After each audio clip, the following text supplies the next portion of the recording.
Bismillahirrahmanirrahim. Kullu nafsin za'iqatul maut. Setiap yang bernyawa pasti akan menemui ajalnya masing-masing. Assalamualaikum warahmatullahi wabarakatuh. Kami dari kelompok laki-laki pada kesempatan ini akan mengadakan praktek untuk memenuhi tugas mata kuliah Bapak Masrudin, yaitu praktek keterampilan keagamaan. Jadi pada kesempatan ini kami akan memulainya dari rangkaian-rangkaian yang pasti akan ditemui pada saat melakukan fardu kifayah. Pada tahapan ini ada beberapa tahapan pelaksanaan yang harus kita lakukan. Yang pertama adalah memandikan. Yang kedua adalah mengkafani. Yang ketiga adalah menyolatkan. Dan yang terakhir adalah menguburkan. Jadi sebelum memasuki tahapan-tahapan pelaksanaan tersebut, yang terjadi di masyarakat seringkali yang itu dinamakan dengan takziah. Dan ini adalah yang dinamakan dengan rangkaian takziah. Sallallahu ala sayyidina Muhammad wa ala alihi wa sahbihi wasallam bi fadli sunnati amma yasifun wa salamun ala al-mursalin walhamdulillahi rabbil alamin. Baiklah, tahapan yang pertama yang dilakukan terhadap si mayat adalah yaitu memandikan. Namun sebelum memandikan, hendaknya kita terlebih dahulu menyiapkan kain kafan agar nanti setelah memandikan si mayat ini langsung dikafankan. Ya.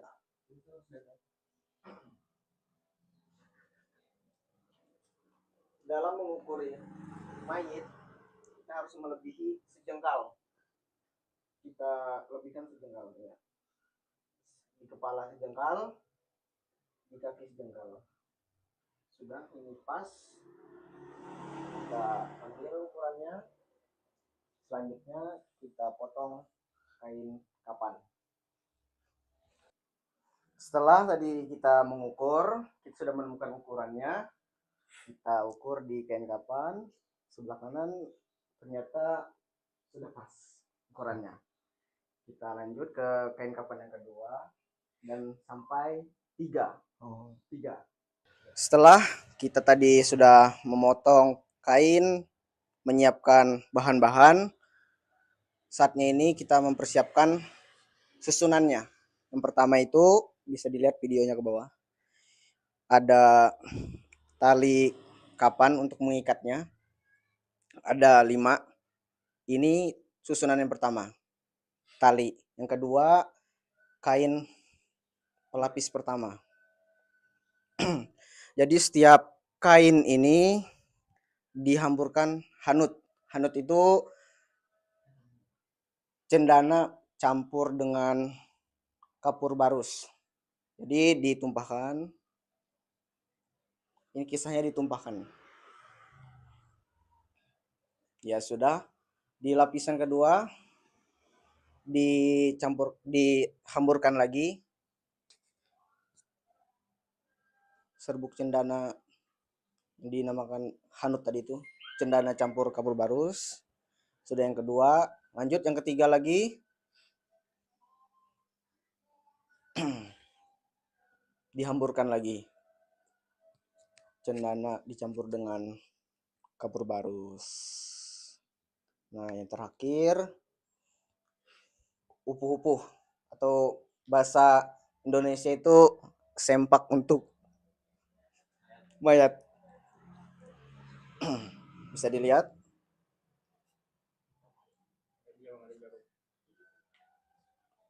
Bentuknya, ya.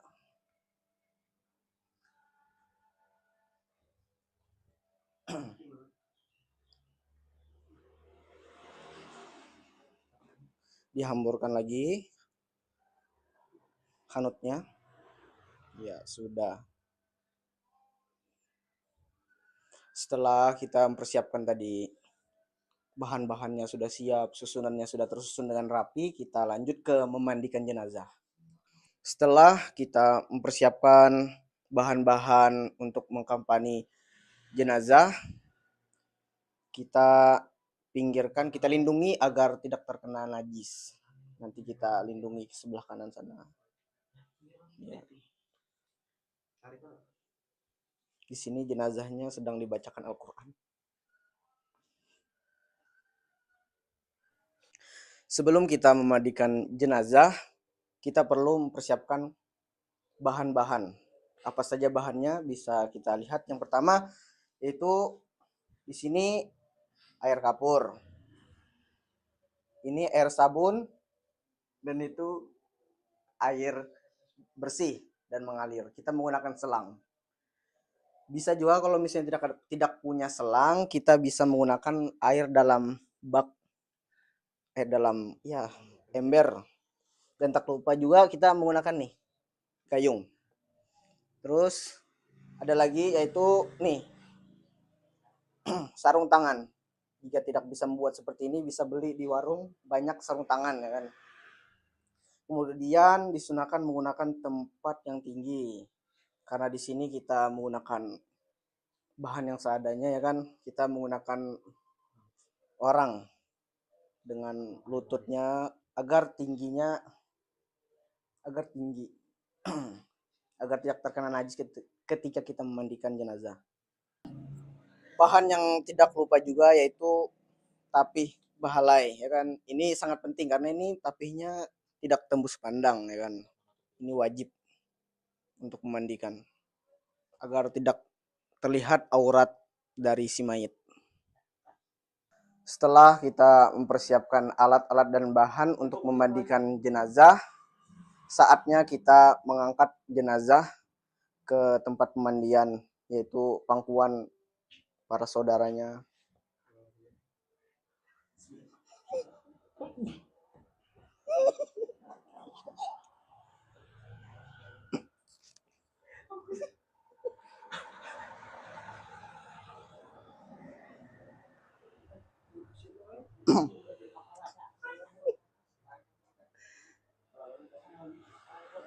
Ya, setelah mayit sudah terletak di tempat pemandian mayit, saatnya kita membersihkan mayit dari najis-najis yang terdapat dalam tubuhnya, baik di dubur maupun kubul ya kan.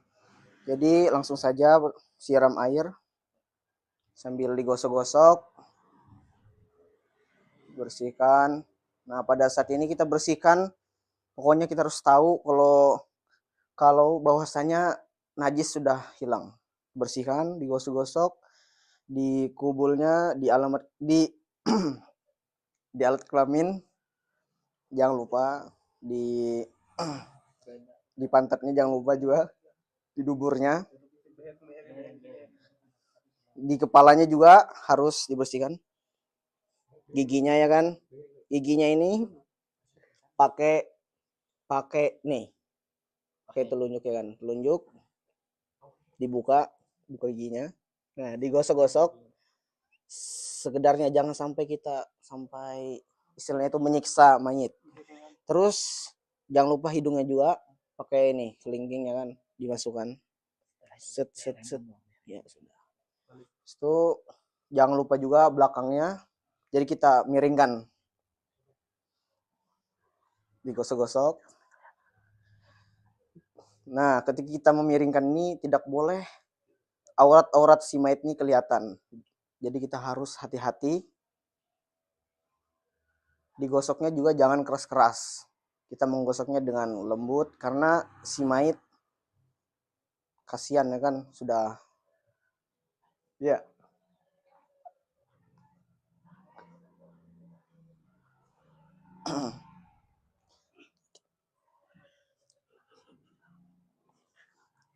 Kita miringkan lagi sebelah sini ya, gosok.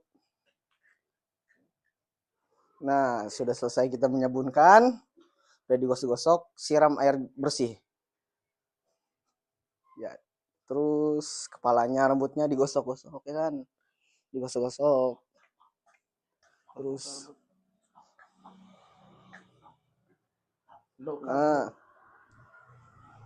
siram sampai batis, udah bersih nih. Nah, bersih ya, sudah kita pastikan bersih, sudah hilang dari najis ya kan, sudah hilang. Selanjutnya kita akan mewudukan si mayit. Setelah kita melakukan mengubal si mayit, kita pastikan sudah mayit ini bersih dari najis. Setelah itu kita mewudukan si mayit. Langsung kita wudukan, siram pakai selang. Nah, ketika kita menyiram mukanya, kita niat langsung nawaitul wudu'a lihadzal mait. Saya niat berwudu untuk ini mayit karena Allah Ta'ala. Ya, muka wudu seperti orang biasa wudunya, tangan,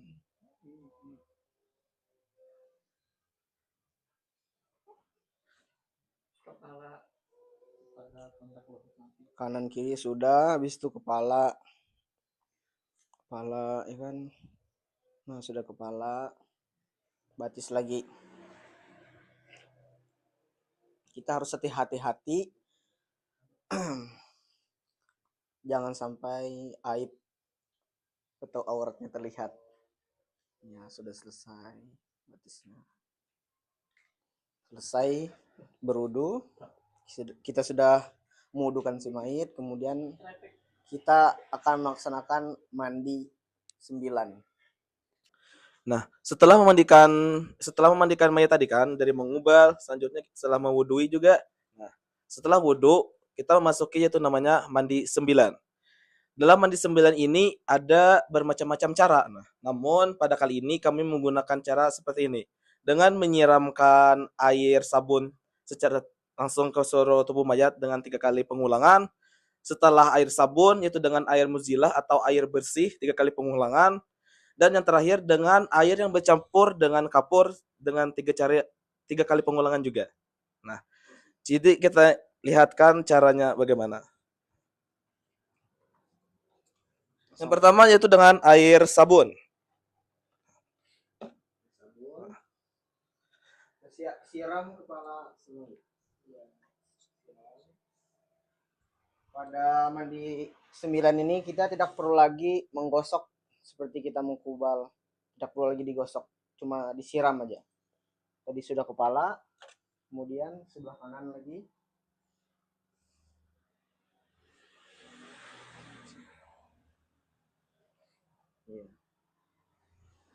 Kemudian sebelah kiri. Miringkan sebelah sini.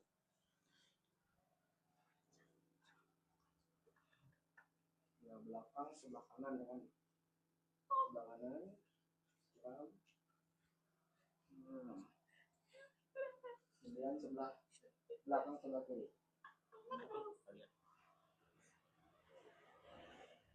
Siram.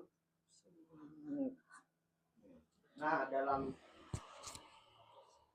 sudah selesai kita menyiram air sabun, ini dihitung sekali pengulangan ya kan, sekali siram. Jadi butuh 2 kali lagi dalam penyiraman tadi. Nah, sehingga dilakukan dengan jadi 1 kali itu 3 kali. Nah, setelah air sabun selanjutnya itu dengan air bersih. Kita anggap sudah 3 kali. Kemudian menggunakan air Bersih. Kita pakai selang. Jadi tidak perlu repot-repot ya kan, kita mengambil di bak kepala. Jadi caranya tadi sama seperti pada saat membersihkan, mandikan pada air sabun.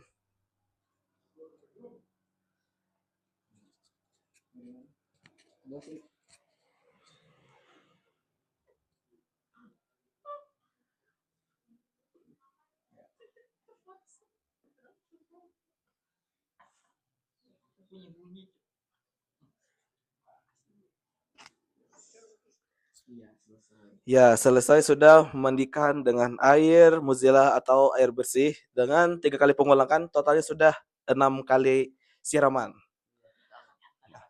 Anggap sudah 3 kali tadi ya. Nah, setelah memandikan mayat tadi dengan air sabun dan juga air bersih, selanjutnya yaitu dengan air kapur. Nah, jadi pada meletakkan air kapur ini di sini diletakkan niat juga. Langsung saja kita pakai air kapur. Nah, sambil dalam sini sudah.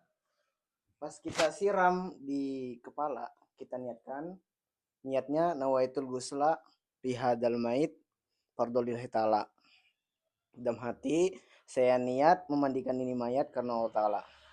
Siram. Pas lagi menyiram nih. Nah, caranya sama aja kayak sebelumnya. Nah, sebelah kanan. Sebelah kiri. Miring kanan. Belakang kanan kita siram. Nah, ya. Sebelah kiri. Kita siram, ya. Ya. Jadi kita anggap itu pengulangannya sudah 3 kali. Nah, jadi totalnya mandi air bersih 3 kali, air sabun 3 kali, dan air kapur 3 kali. Jadi totalnya adalah 9 kali. Namun perlu diketahui juga pada saat penyiraman air di tubuh mayat tadi, di mana titik terakhir air itu habis, jadi di situ menyambungnya. Ya, contoh kan Fuad? Misalnya kita nyiram sebelah kanan. Nah, ini kan airnya segayung nih. Segayung. Nah, pas habisnya di sini, maka kita ambil lagi airnya. Kita ulangi dari sini. Nah, ya. Nah, jadi seperti itu. Kita mengulanginya di titik di mana air itu habis. Ya, sudah. Nah, setelah proses memandikan tadi selesai, jangan lupa kita untuk berdoa. Jadi doanya adalah sebagai berikut. Allahumma ja'alna wa iyyahu minat tawwabina wa ja'alna wa iyyahu minal mutatahhirin wa ja'alna wa iyyahu min ibadikas sholihin. Amin Allahumma. Nah, setelah memandikan dan mendoakan si mayat sudah selesai, selanjutnya yaitu kita mengganti nih yang kain saat memandikan mayat tadi. Jadi ini caranya mengganti yang kain bahalai setelah memandikan mayat tadi. Kita ganti dengan kain bahalai yang kering.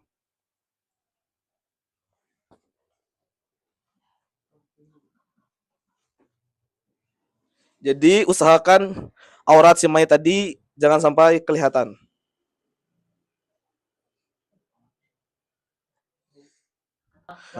Setelah memandikan tadi, selanjutnya kita angkat si mayit kepada kain kafan yang telah kita siapkan sebelum memandikan jenazah tadi.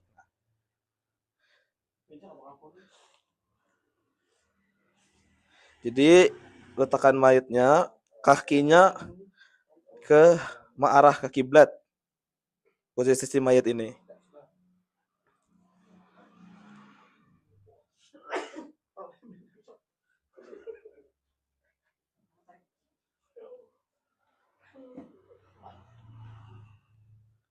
Nah, setelah proses meletakkan mayat tadi, selanjutnya ya yaitu untuk menutup si mayat tersebut.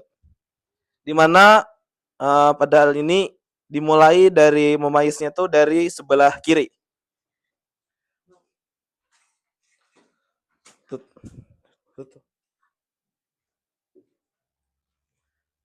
Ya, sebelum memayis mayit, terlebih dahulu juga kita memasangkan upuh-upuh si mayit tersebut.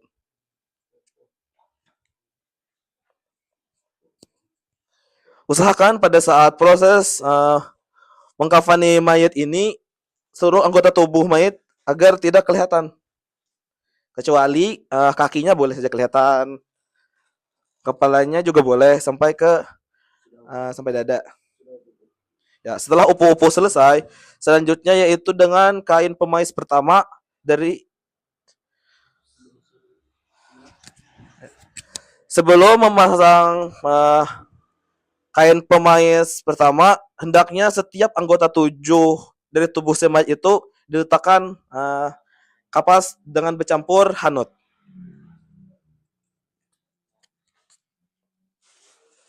Nah, jadi anggota 7 itu adalah lutut, kedua kaki, kedua tangan, dan dahi, yaitu anggota yang tersentuh pada saat sujud. Nah, setelah pemasangan kapas tadi di anggota 7, hendaknya kita menanukan pemais itu. Dimulai dari kain pemais sebelah kiri.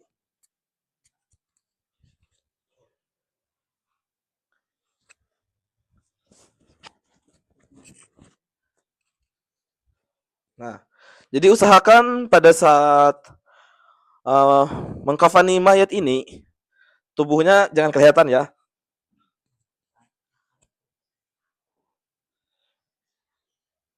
Dan kainnya dimasukkan ke dalam. Ya. Selanjutnya sebelah kanan ya.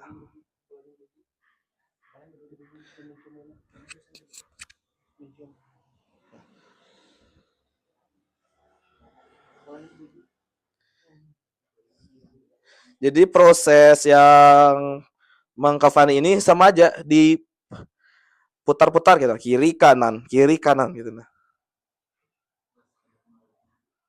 Nah, setelah kain sudah menutupi mayat, jadi kain yang bala ini boleh saja diangkat kalau sudah menutupi tubuh si mayat. Nah,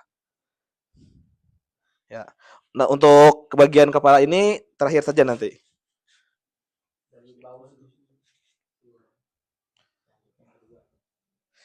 Selanjutnya yaitu kain kafan yang pemais kedua.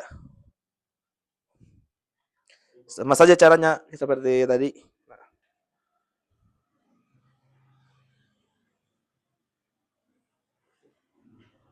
Setelah kedua yaitu ketiga. Nah, ini yang terakhir kain pemaisnya.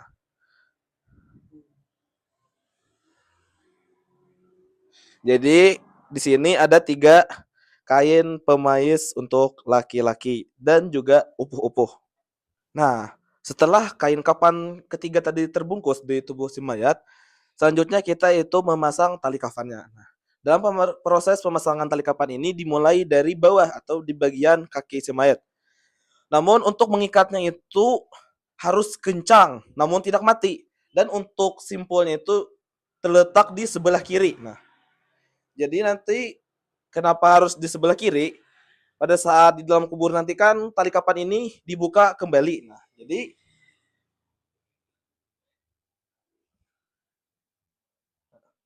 yang kedua itu di setelah kaki tadi diingat untuk mengikatnya di sebelah kiri. Keras namun tidak mati.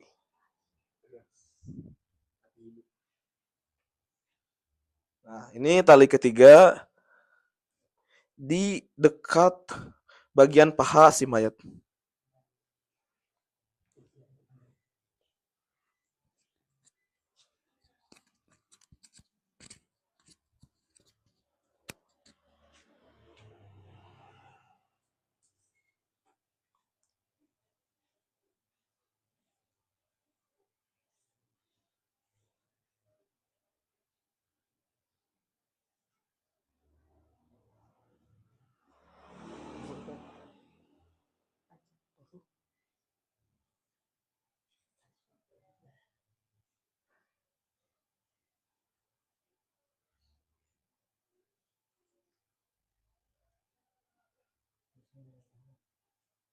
Nah, kenapa pada bagian kepala ini diterakhirkan dalam proses mengkafani? Dikarenakan pada saat terakhir ini bagian keluarga boleh untuk mencium si mayat ini untuk perpisahan terakhir kalinya. Nah, sebelum menutup kain kafan di bagian kepala terakhir kalinya, jangan lupa atau bagi yang ingin merajah boleh untuk si mayat ini. Nah, jadi kalau mau melakukan proses merajah, begini caranya. Nah, ada 2 cara di sini. Yang pertama boleh dengan tangan saja, dan yang kedua yaitu dengan minyak harum atau wewangian. Nah, namun pada proses ini kami menggunakan dengan cara wewangian atau minyak harum. Begini prosesnya.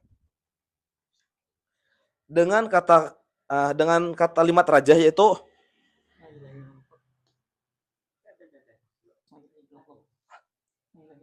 La ilaha illallah Muhammadur Rasulullah. Jadi dirajah itu atau menuliskan atau seperti itu istilahnya.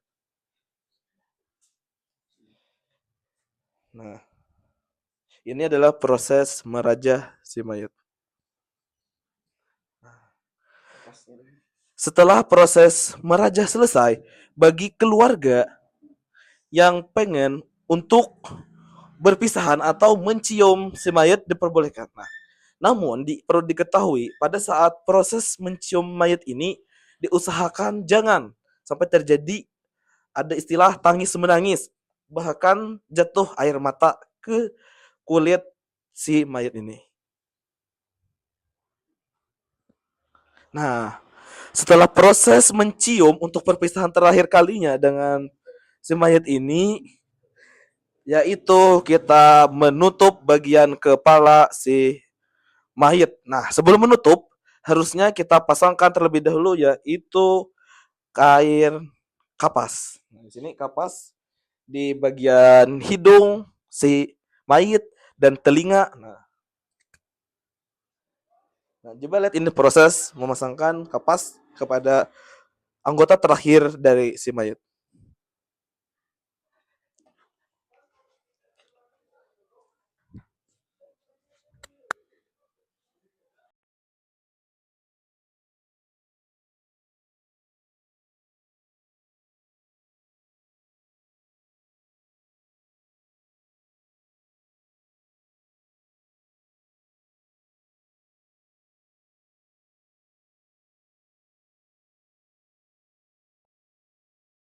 Dan tertutuplah sudah terakhir dari si mayat ini.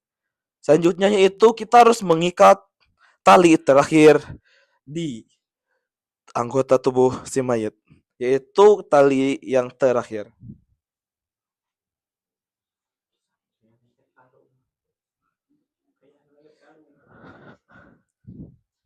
Nah, jadi kita ingatkan kembali, mengikat si mayat ini jangan ikat mati ya. Berakhirlah sudah proses mengkapankan si mayat ini. Setelah proses mengkampankan si mayat sudah selesai, tahapan berikutnya adalah yaitu kita menyolatkan bagi si mayat ini. Jadi kita atur posisi untuk menyolatkannya terlebih dahulu. Jadi beginilah aturannya dalam menyolatkan si mayat ini. Ada imam dan ada makmum, ada mayatnya juga.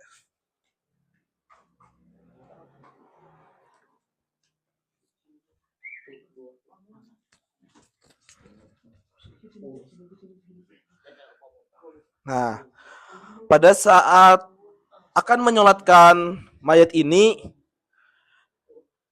kepala si mayat ini di bagian sebelah kiri dari imam. Jadi beginilah gambarannya. Jadi kita atur terlebih dahulu bagaimana posisinya.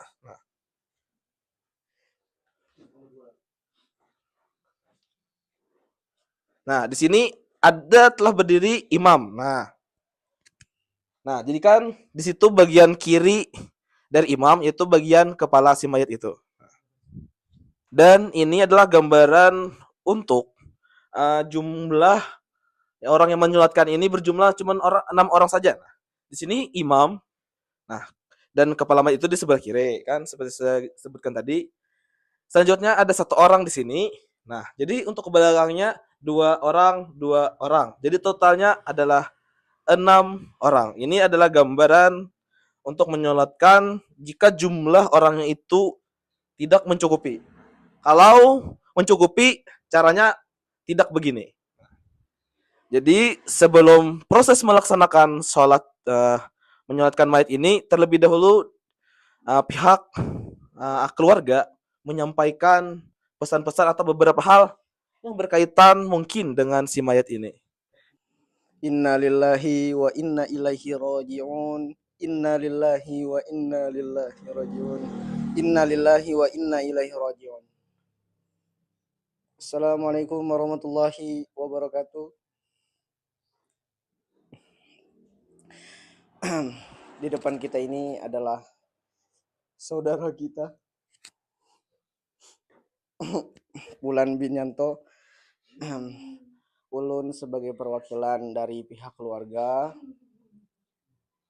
memohon maaf, meminta halal, minta ridho jika selama hidup beliau mungkin pernah buat kesalahan kepada saudara-saudara semuanya. Saya sebagai perwakilan mohon maaf, minta halal, minta ridho. Kemudian jika ada hutang piutang yang belum terselesaikan, boleh setelah ini menyelesaikannya kepada ahli waris, bisa kepada ulun juga. Dan selama hidup beliau, sebagaimana kita ketahui, beliau orang baik, sering jadi imam di masjid. Alhamdulillah, mungkin itu sekian dari saya sebagai perwakilan keluarga. Terima kasih. Wassalamualaikum warahmatullahi wabarakatuh. Bismillahirrahmanirrahim.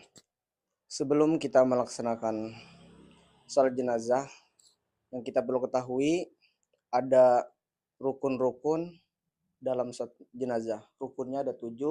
Yang pertama niat, yang kedua berdiri bagi yang mampu, yang ketiga 4 kali takbir, membaca Al-Fatihah setelah takbir pertama, kemudian membaca salawat kepada Nabi Muhammad SAW setelah takbir kedua, kemudian mendoakan jenazah setelah takbir ketiga, membaca salam setelah takbir keempat.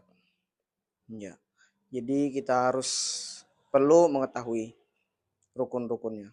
Selanjutnya yaitu proses melaksanakan menyolatkan jenazah.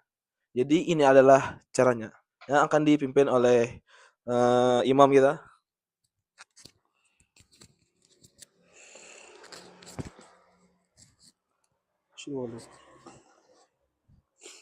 Bismillahirrahmanirrahim. Sholli fardal kifayati ala hadha mayyiti arba takbiratin imaman lillahi ta'ala.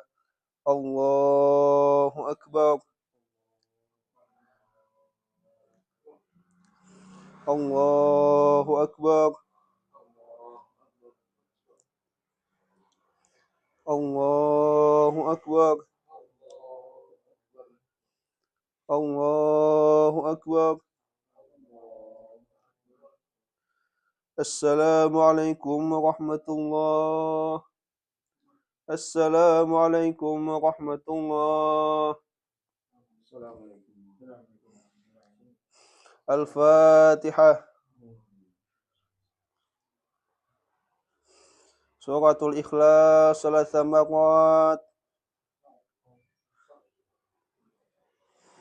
Wal muawwidzatain. Amin ya Allah. Bismillahirrahmanirrahim. Alhamdulillahirabbil alamin. Allahumma shalli ala sayyidina Muhammad al-amin wa ala alihi ajma'in. Allahumma bihaqqi Muhammad wa ali Muhammad alla tu'adzi wa maitah. Sallallahu ala sayyidina Muhammad walhamdulillahirabbil alamin. Ishhadu anna hadzal mayit min ahlil khair. Alhamdulillahirabbil alamin. Nah, pada saat keluar masjid tadi, bagian kepala si mayat ini usahakan kepala keluar terlebih dahulu daripada kaki. Nah, jadi agar memasukkan ke dalam liang lahat nanti kepalanya sudah pas.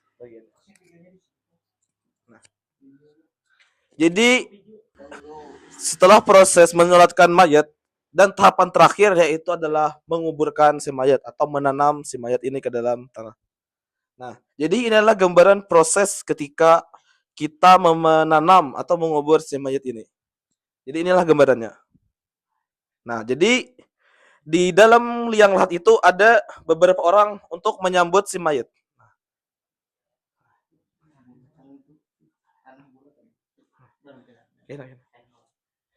Nah, jadi masukan pertama adalah bagian kepala.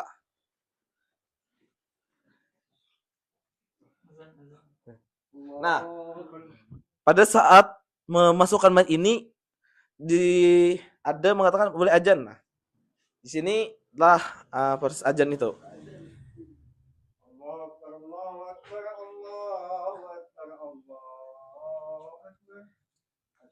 La ilaha illallah.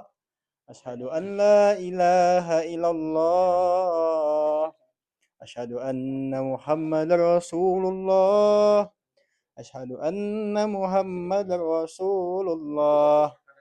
Hayya 'alas shalah. Hayya 'alas shalah. Hayya 'alal falah. Hayya 'alal falah. Allahu Akbar, Allahu Akbar. La ilaha illallah.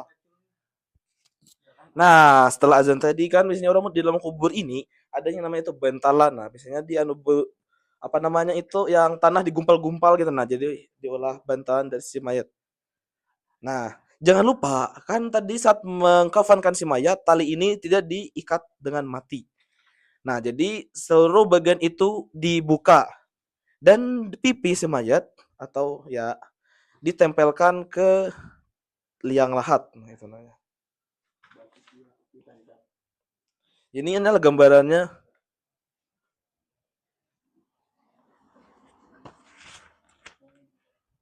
Nah, setelah proses itu dilakukan, selanjutnya itu menutup liang lahat itu dengan papan. Nah, ini.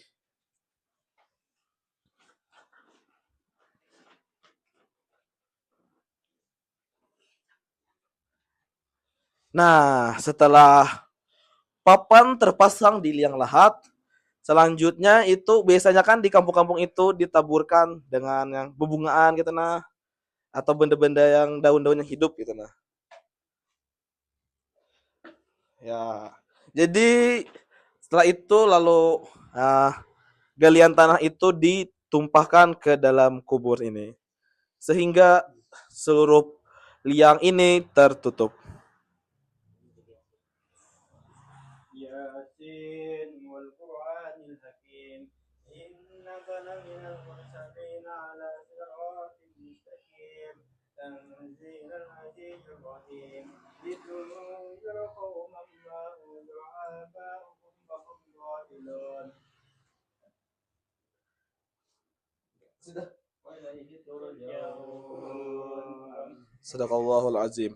Nah, jadi ini adalah gambaran dari tahapan terakhir proses fardu kifayah dalam hal mengurus mayat atau jenazah.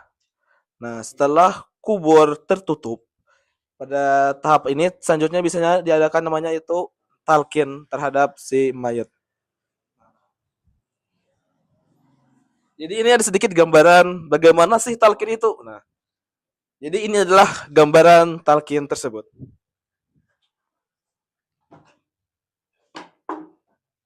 Rabbuka wa man nabiyuka wa ma dinuka wa ma islamuka wa ma qiblatuka. Alhamdulillah.